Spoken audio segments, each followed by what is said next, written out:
Yes, guys, what's happening? Welcome back to the channel and welcome to another live stream. And unfortunately, in Graham Potter's first game in charge, fresh fade, new suit, same old disappointing Chelsea, to be perfectly honest. Promising parts in the first half, promising parts throughout the game, but the same old deficiencies in that final third, not being able to kill off a game, making defensive mistakes and dropping more points at home. And we now sit bottom of Group E after the first two games on 1 point. Milan top on 4. I think Zagreb have got a couple. No, Zagreb are on 3 and Salzburg 2. So we're not a million miles off it, but we are going to have to get our act together and get some points on the board ASAP. But George, obviously disappointing with the 1-1 there. More drop points, as I say. Potter's lineup to begin with, they had a lot of people guessing, didn't it? He said in the pre-match presser that he didn't want to give too much away, wanted to keep people guessing. Was it a 4? Was it a 3? It turned out to be a 3. He's like in Thomas Tuchel's first game in charge. Remember that one against Wolves? He kind of went with experience, and we saw Azpilicueta back in the lineup, obviously alongside Thiago, Silva. We had Cucurella in the 3 as well. Surprisingly for me, over the likes of Fofana or Koulibaly, but it looks like Potter's gone with experience and what he knows in that lineup. I mean, were there any surprise selections? If you are surprised to see Aspi come in, my thoughts on him. I know you rate him a bit higher than I do at the moment, but any surprises to see Potter go with experience and what he knows in this game? Probably not. He wants to probably start with as comfortable and as know-how side as he could manage. He probably knows some of those players a lot better than perhaps some of Tuchel's signings, who still need time to embed in. I was surprised probably with some of the selections in position. I mean, I'm sure you'll get onto Raheem Sterling's position. But I thought, all in all, I thought it was a refreshing change actually to see some of the players that don't often play, particularly Mount dropping back and Aspi playing in a back 3. I thought probably turned out to be a mistake in the end that you well pointed out to me before the game, that perhaps it didn't have enough legs in the defence, particularly when the game got stretched. I feel like Salzburg was still on the attack for late stages in that game where they could have won it as well. But look, he went with experience, and it's not a disaster by any means. I think Tuchel, we even drew our first game under Tuchel 0-0. Yeah, but a 0-0 at the Bridge, and he played Hudson-Odoi at right wing back, went with experience. Yeah. So look, we can't expect wonders. I think Chelsea, perhaps because of all the media coverage and the turmoil and such vast changes in such a short space of time, we were probably expecting some sort of spectacle, that a huge change in performance and commitment and bashing in the goals. But ultimately, if we get back to reality, there's a lot of work to be done, and I think we showed some of our old skeletons in the closet this evening just as much as we showed some positive signs. Yeah, I mean, not a total disaster tonight. The result's not good. Obviously, it's made worse by the fact that, we lost against Zagreb. You've got to be winning your home games in the Champions League. You've got to be, no disrespect to Salzburg, but if you're Chelsea, you've got to be beating Salzburg at home in the Champions League. The lineup for some, I was reasonably happy with it. I was surprised not to see Koulibaly or Fofana in that back line. And I think this kind of thing of playing let me just bring it up on the screen now, because I've got the exact same viewpoint as this, and it's just much easier to visualize it than it is to speak about it. And it's just the fact of, it's about Azpilicueta and just like the fact that, if we're being perfectly honest, mate, in my opinion, we should have sold him in the summer. We should have just got rid of him. He's been a legend, but I'm sorry, mate. He's washed. He's all over the place. I mean, we'll come on to it later. This one here. Let me just bring it up now. I mean, people say, your captain should be playing and whatnot. For me, mate, at the end of the day, it doesn't matter if you're the captain or not. You've got to show that you do something on the pitch. Aspi offers nothing on the pitch, and this is my point. The debate whether the captain should be playing or not shouldn't even be a debate. Should have granted his wish to join Barca this summer. I know it's easy to look back and it's hindsight's great, but I was always of the opinion that we should have let Aspi go. George, what are your thoughts on Aspi? I mean, the fact that, you've got £100 million of defenders on the bench and the gaffer's gone with Aspi, who is well past his sell-by date. Yeah, I mean, I completely understand people's opinion on that. I think what he does offer is a lot of experience in the dressing room. And I know, again, that's not on the pitch, but he has got that experience and he has won it all. And I think he is a motivator. He is a warrior on the pitch and he does give it 110%. And he, I know he's on the decline and perhaps we've seen the best of Azpilicueta, but I think Koulibaly's had a difficult start. So I think Potter had to look at that, particularly some of the earlier games under Tuchel this season, and think perhaps he's a bit of a liability with his tackles and perhaps not up to speed. Fofana, again, he's only just come in. So, again, I think Fofana probably would have been the better option with his pace in behind. Yeah. Again, it's all hindsight. I think it was going pretty, even though it wasn't going amazingly well, we were still 1-0 and controlling the game for a long spell. And we just had a little discussion, didn't we, before we came on, that there were a calamity of errors before it came to Azpilicueta, who was sleeping when the ball came across the box. So it's easy to blame him. But ultimately, I think there were a lot of errors that were in the build-up to that goal that weren't Azpi's fault. So yeah, I mean, there's errors. Jorginho could make the tactical foul. I don't understand why we are so averse to making tactical fouls. Every team does it against us. Why do we not make any tactical fouls? And obviously, Thiago Silva, he played very well tonight, but unfortunately, that's got to be laid at his door as a mistake. I know he gets the ball a little bit, but he's got to be doing better with that. And then obviously Azpi's sleeping at the back post, and there's not much we can do. But yeah, I mean, Texas Brew had a good point here. 2 centre backs with a combined age of 70 starting. I just think it's too. Thiago Silva, phenomenal. Got no issues with him starting, but yeah, for me, mate, you can't be playing 2 centre backs with the combined age of 70. Not for me, not in the same back three. But George, similar systems Thomas Tuchel had been employing. We know Potter likes it, but there were some interesting, and quite noticeable changes. And it was, for me, it was kind of more like a 3-5-2. It was kind of Havertz up alongside Aubameyang, or just off him. Cucurella, Azpi, and James. Cucurella, Azpi, and Silva forming that back three, and then kind of Sterling and James as wing backs, but they weren't really playing as wing backs. They were so high up the pitch. Like Sterling was technically down as left wing back, almost in that Trossard role that we've seen Potter convert Trossard into that at Brighton, like he does with Trossard and Solly March. I think he's going to look to do the same with Sterling and James. Mate, it looked better in terms of the fact we had a lot more players in the attacking third of the pitch, a lot more options kind of in and around the box. Sterling and James really high up at the pitch. What did you think of Sterling and James's positions in this game and how high up the pitch they were? I mean, it's great going forward, but you're leaving yourself very exposed at the back.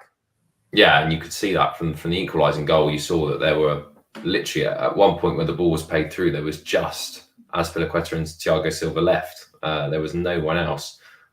So if you're going to play that high, you've got to make sure you're on top of the press and win that ball back and commit to those challenges. And like you mentioned, we've got so many players who kind of duck out of those 50-50s that are so crucial when the margins are so fine. But we know what James has to offer, but this was more, there was a lot of focus on Sterling's position and whether he would, find it comfortable. And actually, he played really, really well in that position. I thought he had way more space to run into, the ability to kind of drop off the defender, so he had a bit more area to change if he needed to.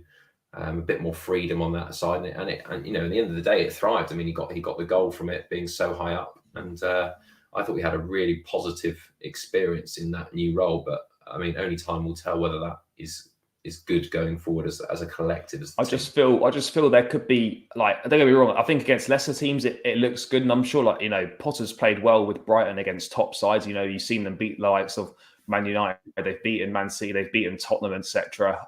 They've beaten Arsenal and stuff like that. They do get good results, but I just worry that there was a couple of occasions where that in the particular first half where there's kind of a ball over the top and Kepa come almost running out to not quite the halfway line, but sort of halfway between the halfway line and the box. He's come a long way out.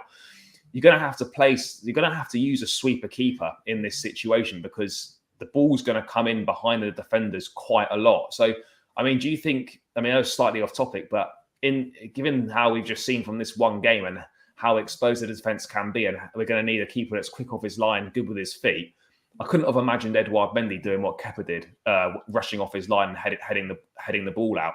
Do you think that's kind of? Do you think Kepa could be the choice if we continue to play like this under Potter? Yeah, and I think that's exactly why Potter's chosen him. I think he's quicker off the mark. His distribution and actually his ability with his feet, he seems a bit more under control and more confident to actually come out and commit, even if he gets it wrong or clears it into Rose Ed. So, look, I think the people watching here and obviously us, my thoughts on Kepa. I think he's the better goalkeeper overall. I think there's not much in it, but I think he is the better shot stopper and better with his feet. So I think Potter will go for Kepa in the future. I think he actually had a good game. I don't think he did. I thought it was okay tonight. There wasn't much to do, obviously, apart from he let the goal in, but he made a great save from Sesko in the first half. Towards the end of that first half, made a good save, got down quickly, had to shuffle over, readjust his angle.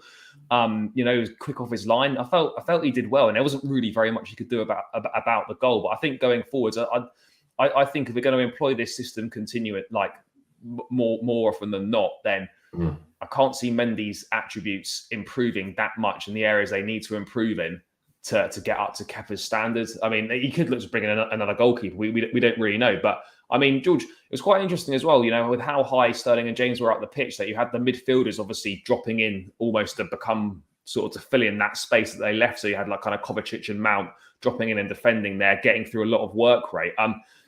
Did you like the system? I mean, it wasn't necessarily too much of a different system, but it was implemented in a different way. I mean, can you see the pros of it? I mean, the fact that from what we've seen under Thomas Tuchel towards the end of the reign, like hardly any options in the attacking third, not enough bodies up the top end of the pitch. This certainly gave us a lot more bodies and a lot more options. I mean, did you like it? I can't say I like it at the moment because I haven't. At the end of the day, we still haven't won the game. So yeah. I still saw a lot of the flaws that have crept into our game for the last 6 to 8 months or so. But certainly thought Mount had a better game. Looked better deeper. Yeah, I think he looked better deeper. Again, a bit more energy and playing those balls. And obviously he was part of the attack for the goal as well.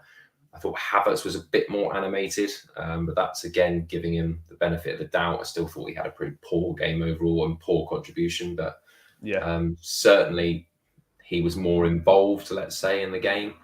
But again, I think it's not great for a YouTube live, but it's very difficult to comment on one game of football. When we've had, I know he's had quite a bit of extended time on the training ground because of probably an extra few days, really. Yeah, but I think the time will tell when he's really got some time to think about it. Obviously, we've got all that time now because of the Liverpool game being postponed, for him to analyse that, speak with the players, and it is a different situation being in a cup competition. It's hard. It is hard. There's a lot of things to sort out that's been here before Potter, and I think even though he'll be disappointed that we didn't win, I don't think, even though qualifying for the Champions League will still be a focus, it's not necessarily a must at this stage. It's more about just getting his ideas across. Yeah, no, for sure. Look, we can't expect too much to change from literally from one game to the next after a few days. But there were some promising signs, as we said. But George, it's a familiar thing that we've seen for so long, and it's something that Graham Potter's going to have to work very hard to alter. And that is the fact that we do not kill games off. Whenever we're in the ascendancy, we don't get enough goals. We didn't really create that many chances tonight. Struggled for chemistry in the final third. I mean, this is probably top of Potter's to-do list, is how he gets this attack firing and how he gets us scoring more goals. Because let's be honest, if Raheem Sterling doesn't score or isn't playing that well, we've got absolutely nothing going forward. I mean, I don't even want to talk about Aubameyang tonight just yet. Non-existent, mate. We've got Potter on the dugout. Aubameyang had his invisibility cloak on. He wasn't even there. I mean, how do you think Graham Potter's going to get more out of this attack? So we've seen Thomas Tuchel with these players not able to extract performance level out of them. And I think Potter could have similar issues. How is he going to, what is he going to do? Or what can he do? Or what do you think he should do, mate, to try and actually get more from these attackers? Because it almost seems whatever system we play, whatever combination it is, whatever way we try and interpret a system, we're not getting very much from them. Well, I think he mentioned in one of his comments that he wants players to be brave on the ball and be more expansive and not be fearful of making mistakes. And I think Tuchel was the complete opposite of that. I think Tuchel was a very organised, structured, kind of autocratic type coach who, would be so methodical and, you have to play this way and it's very defensively set up and we're all about minimising the amount of errors and we'll take our chance when it arrives. I think Potter's more of an expansive type coach where he wants players to take risks and he needs to get those ideas across to the players and let them know that, we can take risks on the ball, we can overload, we can take players on and miss chances at the expense of perhaps not being so good at the back. And I think Chelsea need to explore that because I honestly just think it's very hard when you haven't really got a top class forward. And I know Aubameyang's only just come in and he'll take time and he looks off the mark and everything else. And it is going to take time for him to connect to getting to know how individuals play. But if he can't get a tune out of these, the likes of, Havertz, Ziyech, those guys who now this is their third manager. If we don't see an improvement from them, then like we've said, mate, I think they need to be moved on and Potter needs to bring in his own people. Yeah, no, it's definitely a point. I mean, Potter's saying after the game, it is what it is. We have to dust ourselves down. Personality and application was good. We will get better. I think we will get better. I don't think we can get too much worse. I mean, George, were you happy with the application tonight? I think it wasn't like, for example, Zagreb last week where it looked like they just weren't asked and you could tell everything was off, attitude was off, things just looked wrong. Well, there was an energy about us today. There was a spark about us. Players looked like they were trying, putting effort in. Are you pleased with the application? I think it was a professional display. They obviously did the best they could for the manager and for the occasion itself. We, forget all the things about the manager. I think we needed the points. I mean, we lost our opening group game and this was a home game against another opposition in our group who aren't the best. We've got the supposedly biggest team to come, a home leg and an away leg. And it's frustrating. But again, I think Potter will be happy with the professionalism of the players and the fact that we went out there and experimented. Just think, again, sometimes we just lack that cutting edge. And certainly just, if I want Potter to do one thing, it's to tell those players to fucking shoot more. Mate, why do we never shoot? The ball in? I don't know. I honestly, I don't get it. I know Stamford Bridge is tight and it's a tighter pitch than most and we're against low blocks and all the rest of it. But you've either got to move it quicker or you've just got to, again, just take a risk, like that.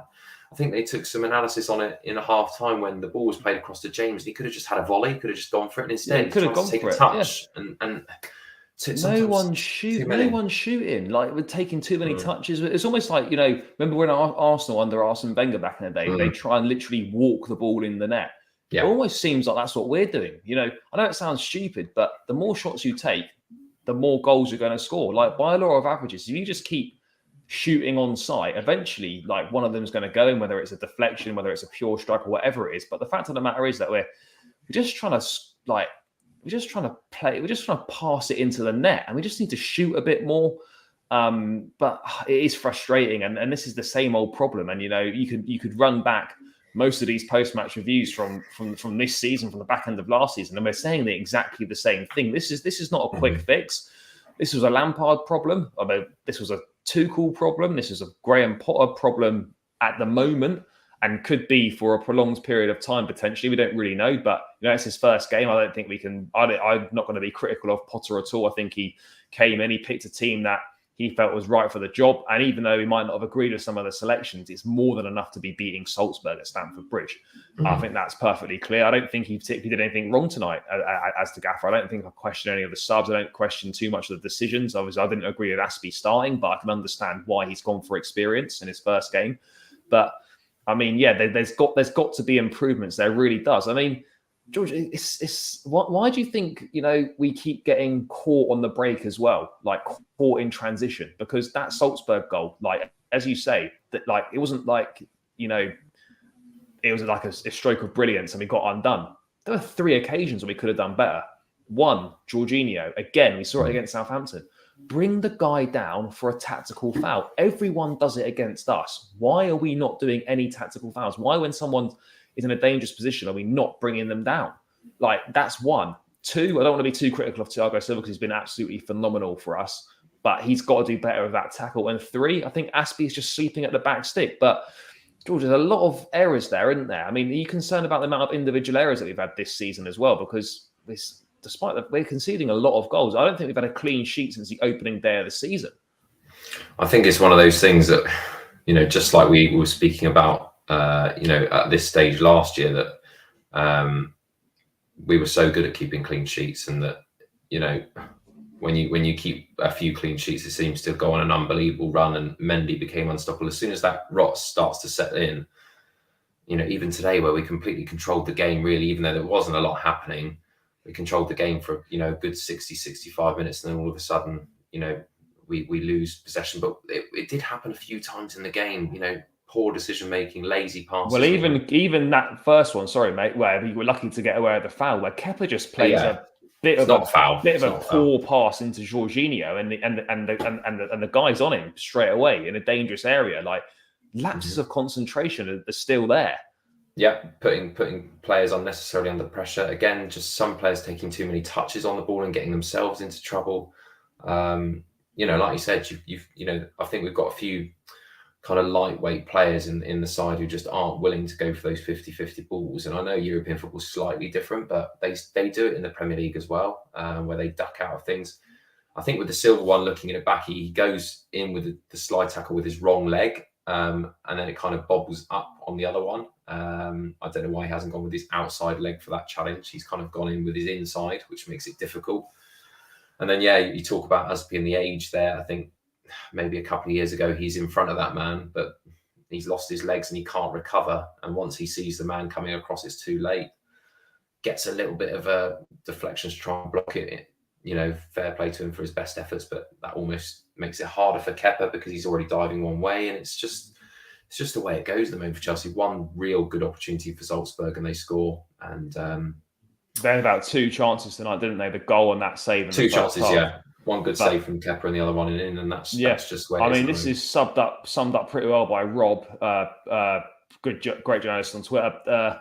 Basically, there's issues, possession without purpose. So again, George, we had a lot of possession tonight. I think we had almost 70% of the ball, but we hardly did anything with it. Like, if we're being perfectly honest, can you name the chances we had? I've got Mason Mount's shot where he slices across it, and it goes just wide. Other than the goal, I'm struggling to think of another chance that we had in the game. I actually can't think. Guys in the chat, if you can think of a chance we had. Perhaps at the end. Brozier at the end. Yeah. But that's, by the way, that's inexcusable to not be getting that shot on target from there as well, by the way. But it's showing possession without purpose, inability to go for the throat and kill off games, and cheap goals conceded due to individual/collective errors. Those are 3 big problems, and they need to be sorted ASAP. I mean, George, I just wanted to talk about sort of why do you think we've got an inability to kill games off? Because I think for me, that's the most glaring one, is the fact that when we're in the ascendancy, we never get a second goal to kill a game off. And just doesn't matter how bad a side you're playing or whatever, at one goal, the other team are always in the game. Why do you think we struggle so much to just go for the throat and just kill these games off? I think we've always struggled to kill games off, but we've compensated for it because we've been so good at the back, and now all of a sudden we're not good at the back. So it stands out more, the fact that we're not a team that we know ourselves. We're not Man City, we're not Liverpool. We're not going to beat teams 5-4 if we're 4-0 down. We just don't. We can't do it. But we just lack that. We just lack that confidence with anyone in that front line who's been consistent over a course of even. Maybe Havertz had a good purple patch for maybe a month where he was scoring goals. For a month, yeah. Other than that, we don't have anyone we can hang our hat on. Like, again, Haaland today for City, just, not a great game. Not a great game. Dortmund in front, City come back. Mate, if Haaland come to us, he'd be scoring like no goals as well. Yeah, but people laugh at that and say, oh, of course he would. He honestly wouldn't. He wouldn't. I don't think he would, mate. He'd be fucked. He'd be struggling to score goals at Chelsea. He actually would. I think the service is really lacking. We don't have, like Potter mentioned in his comments before a ball was kicked, about someone taking risks and that ability to just carry the ball and put a pass over the top or try something outside the boot or just try something different. It's all very safe. Like, great comment there from the journalist, possession without purpose, passive play. it's all well playing square passes and keeping possession. It looks tidy, but ultimately, the aim of the game is to fucking score goals and to win games, and it limits the amount of chances we can actually create. And again, what were our two biggest outlets today? A left wing back in Sterling and a right wing back in James. That was our best. Those are our two outlets, yeah. Again. Havertz, nothing. Aubameyang, nothing. I mean, Mount playing deeper in midfield. I actually thought him and Kovacic got through a phenomenal workload in the middle of the park there. I thought this was actually one of Mount's best games this season. I know I'm seeing people criticise him, but actually I thought he got through a lot of work. I thought he was decent today alongside Kovacic as well. But I think Jorginho is dead in the water, saying in the chat. I know George, you've been on his case for a while. I thought he was poor. I didn't think he was that good tonight. I thought he struggled. You know, I just think he's a bit too slow. Which again, a lot of players lack pace. But I think Jorginho is one of them where if you're looking to go for a game and you want to be quick on the ball, fast in transition, hit on the counter attack, you don't want him playing because he slows everything down. He takes the zip out of everything, and that's great for certain games and certain scenarios, but it's not good when you're chasing a game at home. And again, we mentioned in our discussions a few shows ago that people saying Kante's not a key player. I tell you what, like we miss Kante so much in games like that. Like someone who can just run with the ball and just so quick to cover back ground and so quick to move the ball forwards and just that little bit quicker. I think Jorginho, he's great if you ask him just to sit in front of the defensive back line and just tidy up things. But he would probably be great at City because he could just allow those forward players to attack even more because he's so good at reading the game and all those things. But for a Chelsea team that really lack creativity, by playing him, you are seriously eliminating the ability to create anything. And it's just, I just don't think he has a purpose in this team. No, maybe not. And we've got options. I'm not really sure why we still haven't seen Dennis Zakaria. He's on the bench against Zagreb, wasn't used. He was on the bench tonight and he wasn't used. Maybe he's not fit. I don't really know what it is, but I'm surprised that we didn't really see him. But yeah, it was kind of same old, really. It's nice to see that Sterling and James are actually direct players. Havertz is not direct. Aubameyang's not particularly direct. There's problems, but there were signs of positivity. And in fact, we've got 3 weeks now till our next game. I know there's a Nations League break, but there's a lot of time now for Potter to actually do work on the training pitch. And as much as I would have loved this game against Liverpool on Sunday to be going ahead, I think perhaps in the long run, it actually probably suits us a bit better that we're not playing. Because I think I know Liverpool aren't playing well, but I think we probably would have struggled a little bit, if I'm being perfectly honest. But mate, let's get into some player ratings then. Guys, by the way, keep smashing the likes on this stream and subscribe to the channel if you haven't done so already. Let's get those likes up and let's get those subscribers up as well. I think we're less to about 25 subs from 1.7k. So I reckon it could be doable tonight. So if you're not subscribed, guys, and you're watching now, please do subscribe to the channel and please do smash the likes as well. Mate, Kepa, we talked about it earlier.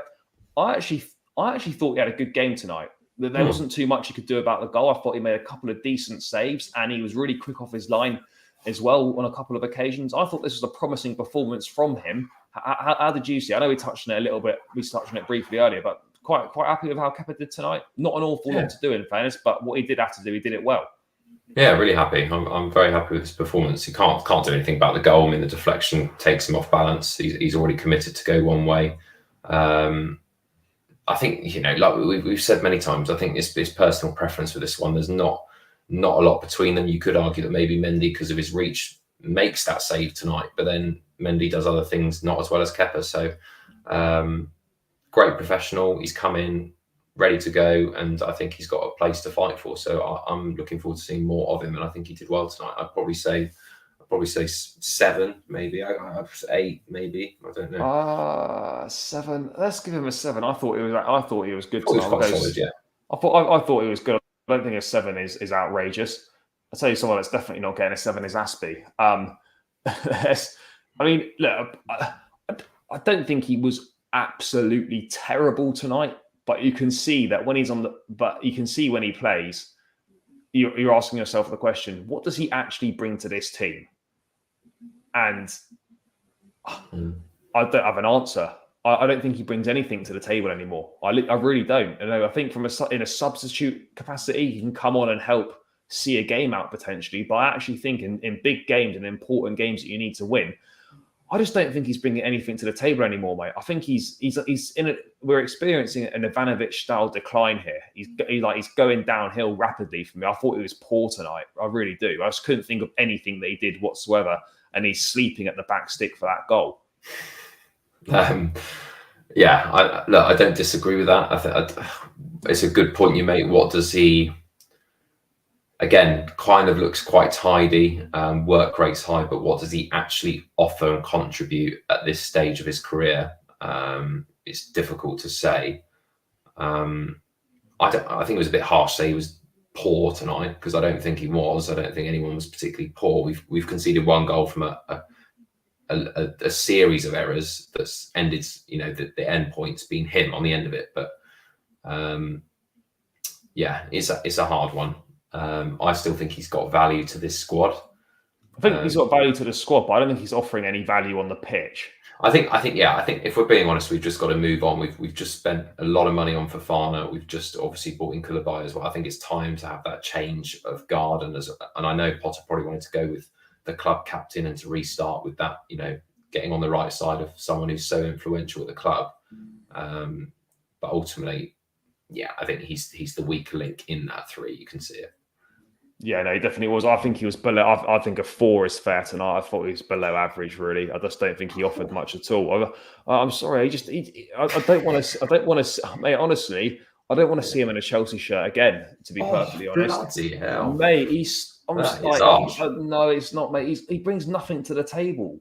Like nothing to the table. Mate, he brings nothing off the pitch. Yeah, in the dressing room, experience around the place, etc. On the pitch, mate, he's bringing nothing to the table. And he's not bringing anything. When he's you think what certain players bring to the pitch. Aspie's bringing nothing to the pitch, mate. His table that he's bringing to the pitch is empty. There's nothing, mate. There's nothing on it. He brings nothing to the team. He doesn't bring anything. I just don't think he does. Look. We probably will play a bit more this season, but I rate Potter. But there's no way that he sees Aspie as a genuine sort of week in, week out starter this season. I generally think the only reason he's played is because it's the first game and he's got a good experience. I can't think of any other reason as to why he's played. But moving on to Thiago Silva, George, obviously slightly at fault for the goal, should be doing better with that challenge. But other than that, kind of another faultless night from him tonight. Yeah, he was still class, mate. He was unbelievable until that point. And I think probably got overexcited and just overcommitted with that challenge. But other than that, he was pretty faultless, wasn't he? But that was, we have to admit that was an error. We don't often see it from Thiago Silva, but he does lead with the wrong foot and gets himself a bit muddled up there. And he's got to make the challenge at the end of the day. I know it's someone else's fault that he's got into that position, but he's got to deal with it when it's he's got to deal with it. So, it's incredibly harsh, but other than that, it's faultless. I think he has to get at least an 8 or a 9. I'd have to say. Apart from the mistake, I'll probably give him. I think I'll give him an 8. To be fair, I thought he was good tonight. I think he was good tonight. George Cucurella, obviously a player that Graham Potter knows very well. Bought him to England from Spain to Brighton. He's developed him very well as a player at Brighton. So no real surprise to see him start. He was, despite playing kind of left of a 3, he was still getting very advanced at certain points in the game as well. A lot of license to push forward. I mean, how do you think he did tonight? I felt he was all right. I don't think he did anything exceptional, but he's got great passing on it. He moves the ball quickly. I liked what I saw from him tonight, but it wasn't outstanding. But I thought it was pretty good. I like his energy, and we need it. We need some sort of, especially if you're talking about those two, you need someone who's going to really run out with the ball and push and pace out from the back. But the thing that I don't like about him is he is a bit erratic.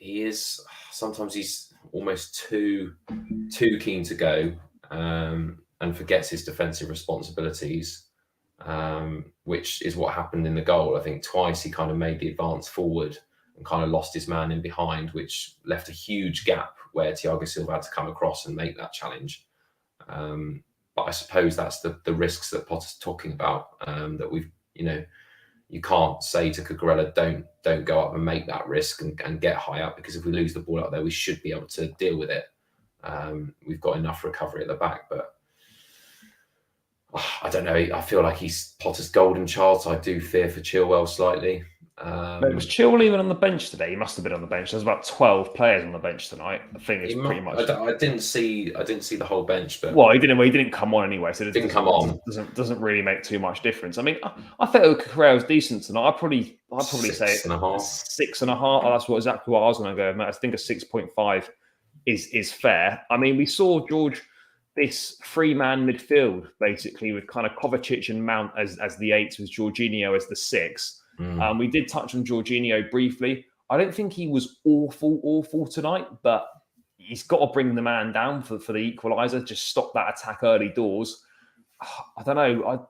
He wasn't terrible, but I didn't really see enough things from him that kind of in any way influenced or affected the game in a positive way. No, and this is similar to your strong opinions on Azpilicueta. I'm kind of done with Jorginho. I think that he's had some outstanding games for the club. He can still do a job, but for me, I just think again we saw the frailties of his game and you talk about what does he offer the team. Okay, you could argue he recycles the ball well, but he can't get forward. He can't make an attacking pass. We have seen it. Not on a consistent basis, though. That's the He's problem. Not strong in the tackle. He's doesn't spread the ball quick enough. I don't know. And now, the one thing that he's supposed to be doing was protecting the back line. He doesn't really do that well either now. So I feel like he's a bit of a wasted player, but he's a safe option. So 4 or 5, I couldn't say. I think average. I think he was maybe slightly. I'd probably go 5.5. I don't think he was awful, but I'll go 5.5. I mean, George, someone who's not been good by any accounts this season is Mason Mount, but today deployed in a deeper role, wasn't part of the front line, wasn't as influential in the final third. I thought this was probably Mount's best game he's had this season. I know the bar's been low, but this was definitely a level up from the performances we have seen from him. I think in that deeper role, it suits him better. He gets his work rate in the middle of the park there is very good. He gets through a lot of work. I thought it was half decent on the ball tonight. I felt there were positives here for Mount. Do you think, George, in this, I know it's only one game, but do you think this deeper role is where Mount could be deployed on a regular basis under Potter? Do you think Potter doesn't actually see him as a player that's going to be playing in the front line? Because if Potter's going to set up like this, there's not really space for Mount in the front line unless he plays off the forward. Yeah, I prefer him in a deeper role where he can pick up the ball from deep and travel with it. And he's got that ability again with his pace and his skill on the ball to go past players. And he saw that tonight. He was one of those players that probably did listen to the brief and took risks and showed a bit of skill in tight areas to get the ball out and make those passes. He was involved in the goal as well. And I think I agree with people in the chat. I think that was probably his best performance of the season. Obviously, there are still things that need to be worked on. Again, he needs to probably contribute more to the attacking side of it with shots on goal and his final pass, perhaps, and just testing the goalkeeper. Really, I think someone of his ability, you're looking to him to kind of be that player. Certainly, with the goal return he had last season, to just make the opposition work a little bit more. But I thought he had a good performance tonight. I'd probably give him a 7. I thought he did a good job. Yeah, I think I'd agree with that. I thought it was a good job, and I think this is definitely where he should be playing sort of going forward. I mean, George, tonight, Kovacic, it looks like his fitness concerns are behind him from early doors in the season. I thought this was like the Kovacic job. I thought he was really, really good tonight. I thought he was really slightly better than Mount, but again, the work rate he gets through, the way he's kind of gets the ball forward quickly. He's strong in a tackle. He wins a lot of possession as well. This was probably one of Kovacic's best performances of the season as well. Yeah, really, really impressed me. He's that physical presence in the middle, isn't he? He's not. We talk about players that don't like to get into 50-50s. He's certainly not one of them. He's always in there, getting in the mix, travelling with the ball. Again, so much energy, so much pace, and the driving force of the team at the moment. Without Kante, I think he's the one that we hang our hats on to kind of make things happen in that final third for Chelsea. And I think he had a solid performance. I think perhaps getting slightly fatigued towards the end, but that's natural because of the injury that coming back from injury. But I thought he was better than Mount. So I agree with I think it's 7.5 is fair. Let's move on to Reece James then. Still technically playing as a right wing back, but virtually playing as a right winger. If we're being perfectly honest, here. He was very advanced up the pitch. We're not used to seeing him that high up the pitch. I know he got forward under the Tuchel, but obviously the starting position was a bit further back. This is a high starting position. He really hugs that right hand side. I thought James was really good tonight. I thought it was a really good performance. I thought he was good defensively. He was very good going forward. He put a couple of dangerous balls into the box, which surprise, there was no one on the end of them. I thought this was good from Reece, and I think having him further up the pitch as well is only going to benefit us. The more kind of influence he can have in the attacking third of the pitch, I think the better. Yeah, he's got the ability to recover anyway, even if he's high off the pitch because of his age and because of his athleticism. Again, just so frustrating because he's so good at beating players, even when he's in just on the edge of the box, and he has that. We saw it time and time again, that kind of where he stands still and then has that change of pace, gets to the bar line, and then just plays a lovely ball in. And no one's on the end of it. And then he'll do ones from, much deeper and swing them in again to the far post. No one in there. No one attacking the ball. And it's so frustrating because if you had a Haaland or Ronaldo on the end of those crosses, my goodness, you would see the goal return be much higher. But it's not James's fault. I mean, James is producing the goods. It's just no one putting it in the basket. And that's been Chelsea. No one's cashing those checks that James is writing, mate. He's writing checks multiple times. No one's cashing them in, mate. No one's going to the bank to cash them, and that's the problem.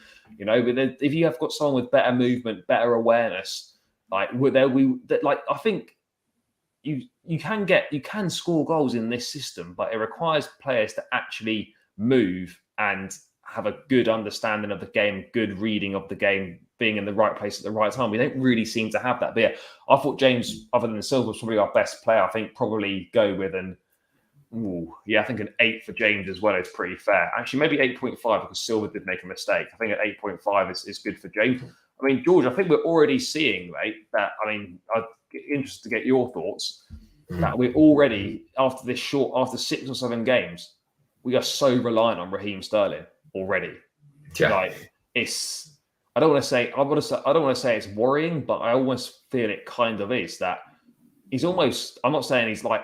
I'm not comparing Sterling to Hazard as a footballer, but it's very much the same situation where Sterling's having to carry this attack like Hazard did. It's very much if Sterling doesn't play well or doesn't score, we don't score, or the attack doesn't fire. It's very much seems to be all on Sterling at the moment, and you can tell 5 goals and assists in the last 7 games. I think that's a good record for a Chelsea team that's not playing well. It's not firing on all cylinders, particularly in the attacking third. But are you concerned about how reliant we are on Sterling already this early into his Chelsea career? Yes, because I think we should be offering more, particularly with the talent that we've got in the side, to produce more from other areas. But I think we all saw it coming. I think as soon as Sterling came in, we knew that we were kind of hanging our hat on him to change that attacking line and produce the goods, and he's done that. And again, from the goal today, just so well taken, just sets himself up by controlling the ball, just rolls it out slightly and just bends it in that corner. And we have no one like that in the team. I was about to say before we started your comments about him being Hazard in disguise, just everyone on the edge of their seats as soon as he gets the ball, and just you expect something to happen. But you make a good point. If he's hitting those numbers now when we're playing so poorly, imagine when we start eventually we start firing and creating, double the amount of chances in games, and how many chances he's going to get in those. I mean, it's, hopefully, if he's hitting good numbers, even if we are hanging our hat on him to an extent, it can only be a positive if he's getting the results for us. But yeah, I thought he was really good in his new role tonight, adapted well, did what the manager ordered and produced the goods with a fantastic finish. Yeah, it was a great finish, like we've seen him do at Man City so many times, cutting in and just bending that ball into the far corner. I mean, probably, do you think he was as good as James? I don't think he was probably quite. I don't think he was as good, but he did score. He did say, okay, give him, I don't know, an 8. I think an 8's fair. George, Kai Havertz, moving on. Havertz playing off Aubameyang, and this wasn't good from him again. I've seen people say that they thought he played well guys in the creative role. You know, I just wanted to bring this up here, which I think sums it up perfectly. The fact that he's just got to do better. And I'm going to have to read it out. I'll read it out because I have to cancel that screen share. Basically, it's saying that like Havertz playing in the free role, the creative, game-changing position, the zones for skill, imagination, and output. No dribbles completed, no key passes, and no shots in the first half. Not much better in the second. Just not good enough. It's not. Mate, do you know what it is, right? Havertz is like what you wanted to be at school by pretending to look busy by not actually doing anything. That's what Havertz does. He just kind of, you know what I mean? He just runs around to make it look like he's doing stuff, but he's actually not doing anything. And I think that's it. It's the guy that looks busy but does nothing. You know, you've always got one of them in school. You've always got one of them in the workplace. Someone that looks busy but actually isn't doing anything. And I think that sums up Havertz perfectly. You know, he runs about a bit, but I'm sorry, what did he offer tonight? You've got that creative role off the front man. Nothing. No dribbles, no key passes, no shots. Like, what's going on here? I can't answer that question. And 3 managers at the moment haven't been able to answer that question. Brought in with very high expectations, but just, I don't know. I mean, even if you, like tonight, get such a great free role where he doesn't have to worry about defensive duties and can just play off the front man and just, you know, express himself. And there's just nothing there. His inability to read the game, his inability to kind of just make the right decision, get involved, want to get involved. It's tiring, mate. It's so tiring to watch him play, and it's so frustrating because unless we're all missing a trick and he's unbelievable in training, which is why he gets picked, I honestly don't know, because I don't even know why Potter picks him. After what I've seen from this season, he would be the first one who would be like, you're sitting on the bench. I mean, he runs about, but that's just like we've got to stop. I'd rather Loftus-Cheek. This praising for Havertz in particular, and just in general, praising players for running about and moving. I mean, what has it come to? Is the bar so low at Chelsea we're now praising £70 million football players because they've run about? He gets praised because of the champ. He's still got. He's still got it. That credit's long run out, mate. It's almost he needs to pop to the news agents and get a top up like on his credit, because that's expired a long time ago. He's done. He was so poor tonight, so poor. He was, but I think for people that say Chelsea fans are so like harsh on players and everything else, we're actually quite patient, because we used to do it with Torres. This is the 3rd season now. Yeah, and we used to do it with Torres, came in for a lot of money. Basically, he did actually all right in the end. I think he scored 50 plus Chelsea goals, but if you actually looked at the player that we wanted to buy and what he turned out to be, he's just remembered for that goal in the Nou Camp. And we just gave him the benefit of the doubt for so many shit games because of that. And it's the same with Havertz. He did win the Europa League as well, scored in the Europa League final. Yeah, he got better. I mean, he's far better than Kai Havertz has done, don't get me wrong. Oh, yeah, for sure. But what I'm saying is we gave Torres a lot of credit in the bank for just basically having one incredible contribution to the club, and that's what Havertz is getting. Everyone's still like, oh, Havertz, he could be good, because, and don't forget, he won us the Champions League. Yeah, but I'm sorry, but come on. He's shit, let's be honest. I can't defend him anymore. You can't defend the indefensible. No, you can't, mate. It was very, very poor tonight. I don't think, mate. I think 3 on a 3 point. I played 3.5. He was dog shit. Yeah. I'll tell you what, mate. Moving on to Aubameyang, though, mate. He was anonymous again. Like, why was the guy not in the box? He's meant to be like, he has been one of the most prolific forwards in Europe over his career. I know he's at the latter stage of his career now, but you don't really lose that instinct. What was he doing tonight? He just wasn't in the box on the left wing, on the left-hand side. Yeah, mate, he wasn't in the box. He didn't really offer anything. He's still not going full on into challenges. I think it's obviously not helping that fractured jaw, but he can obviously play, but it's not helping him with the mask. He's obviously not going into challenges full on. He's kind of going in half-hearted or not going in at all. He's not making runs into the box. This was dreadful from him tonight. I'm really sorry. I do like Aubameyang. I know he's early days for him and you can't really judge him until he's kind of fully fit, got the mask off and whatnot. But what we have to judge on what we saw. This was terrible from him tonight. I thought it was shocking. I think it's a difficult one because he's obviously come in as Tuchel's man and was probably excited at joining that relationship. And then within a day, he's lost it, and he's probably unsure of his position now with the new manager and what he thinks about him. And Chelsea obviously are historically known for bringing in washed up strikers, and don't get me wrong, I think Aubameyang will end up leaving the club, or he's not going to be a player that Chelsea are going to remember. For those reasons, I think he is a bit past it now. He can still offer something to the team, of course he can, and we do expect goals from him, and they will come. But do I think he's the answer? No. Do I think he was a buy because we had no other option? Yes. Was he the best option? No. But we've brought him in because we have to have a striker. So my first instruction would be, why don't you just stay in the fucking box? I honestly...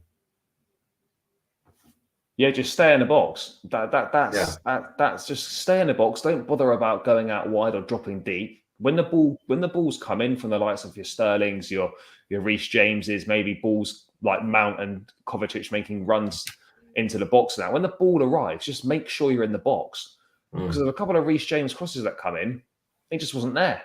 Like, where are you?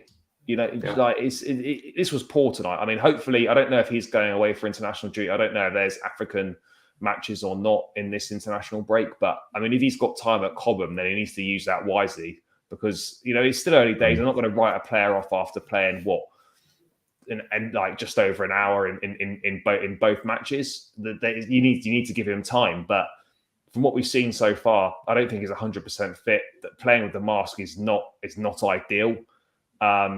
And hopefully when he's fully fit and he gets that mask off, we might see a bit more of Aubameyang. But from what we've seen so far, it's not been good. I mean, George tonight, probably 3? I think maybe 3.5, and then 3 for Havertz. I'm going to take that 3 down. And then subs, no one really, to be honest, mate, no one really played long enough. But Ziyech did have a couple of chances towards the end. He actually did, but again, didn't take them. I think his attitude stinks. We should have got rid of him. We should have sold him. He has to go. I think, mate, Ziyech and Pulisic, they're finished at Chelsea for me. We've got to get rid of them as soon as we possibly can. We really do. Yeah. Like it's a problem. But I mean, George, do you think, just to kind of round out, mate, that are you concerned about Chelsea's chances of actually? I know with 2 games in, we've got 1 point from playing Zagreb and Salzburg from 6. We're bottom of our group. Are you concerned about qualification for the knockout rounds, considering we've got to play Milan twice and we've got to go to Salzburg as well? Look, it's against us now. It's going to be tough, but I don't count us out. I think there's a long way to go in the group, and Chelsea can turn it on. And actually, playing bigger teams can sometimes be easier at times because it's easier to raise your levels and be up for a game against AC Milan than it is against Salzburg at home, where the pressure's on. You're expected to win and break them down. I think we'll probably be the underdogs for that game against AC Milan. But am I concerned? Not really, because if we were to go out in the Champions League, yes, it wouldn't be ideal, but it's kind of where we're at the moment. Are we really expecting to go deep in this competition now from what we've seen this season? No. So I don't know. It doesn't really... Sounds bad, but it doesn't really affect me if we go out. I think the only issue is then that we need to prioritise finishing top 4. Otherwise, we don't have Champions League next season, and that affects what Potter can bring in terms of quality. But are we realistically going to do well in this competition this year? Looking at what we've seen so far, you probably say look. Things unless change, there's a remarkable turnaround, which did happen, obviously, as we saw with Frank Lampard and Thomas Tuchel, an unbelievable turnaround. But I mean, do you agree with that, George? Would you rather finish bottom of the group than third? Would you almost rather, if we were to go out of the Champions League, just not have any European football at all? I wouldn't really fancy playing Thursday, Sunday for the rest of the season, potentially.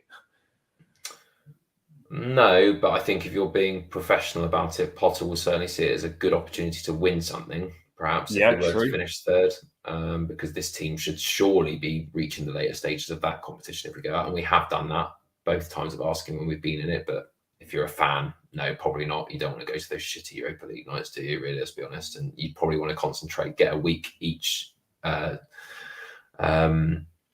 week, get a whole week of training and then a match at the end for the Premier League. And yeah, but again, like I said to you on the channel, I wouldn't be surprised if Potter ended up winning something this season, because it's just how Chelsea perform. But you just never know. And then he'll be sacked by the end of the season. you just never know what we're going to get with Chelsea. Obviously, I think part of the disappointment tonight was the fact, if this had been a league game, we'd be drawn 1-1. Not the end of the world, but I think, well, it's disappointing, but you'd go again at the weekend and whatnot. I think the problem for me is that, one, it's a Champions League game, and coupled with the fact that we'd already lost the previous week, to not win this one is a slight problem. It's Salzburg. It's a slight problem. Also, I think it's further compounded by the fact we've got to wait until the 1st of October against Crystal Palace for us to go and play again and try and put that right. Yeah. So, I mean, I think those are part of the issue. I know we drew 0-0 in Tuchel's first game against Wolves, but, the games are coming thick and fast. Not really too much time to dwell on it. We've got 2.5 weeks to dwell on this one now. As I said, no game until October.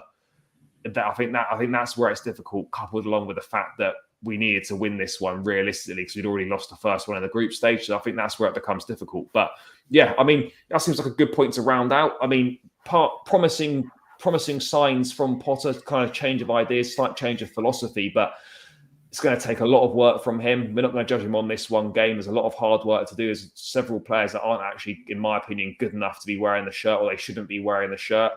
And there's plenty of food for thought for Graham Potter, but I thought there were positives, and I felt he did well tonight. I don't think he could have done too much better, but the same old frailties showing themselves again. Obviously, we've got 2.5 weeks now until we head to Selhurst Park to take on Crystal Palace on the 1st of October. There's an international break in the meantime. Plenty of time to do work on stuff at Cobham. So hopefully time to get more ideas across, although a lot of players aren't really going to be there. So I don't know how useful it's really going to be for him. I suppose he can settle into his environment more, get a bit more used to it. But yeah, I mean, guys, thank you for tuning in as always. No Chelsea matches, as I said, until October now. So we've got about a 2.5 week break. So we're going to have to... We'll be back with some content during that break, of course, but we're going to have to come up with a couple of creative things. Maybe if any big news comes, then we'll obviously cover that. But yeah, guys, stay tuned, and in the next couple of days, maybe over the weekend, we'll be back with some more content. But there will be content in the next 2.5 weeks. But I don't know how much Chelsea news there's going to be. But as I said, guys, thanks for tuning in. Things will get better. The sun will shine on us again. We will return to good form at some point. We just got to stay patient, trust the process, adjust our expectations, and go from there. But yeah, George, thanks for your time as always, mate. Guys in the chat, thank you for tuning in. Please do, on the way out, smash the likes on the stream and subscribe to the channel if you haven't done so already. We're about 15 or 20 away from 1.7k, so if you can maybe get those on the way out, that would be great. So smash the likes and click that subscribe button on your way out. But until then, guys, take care and up the Chels.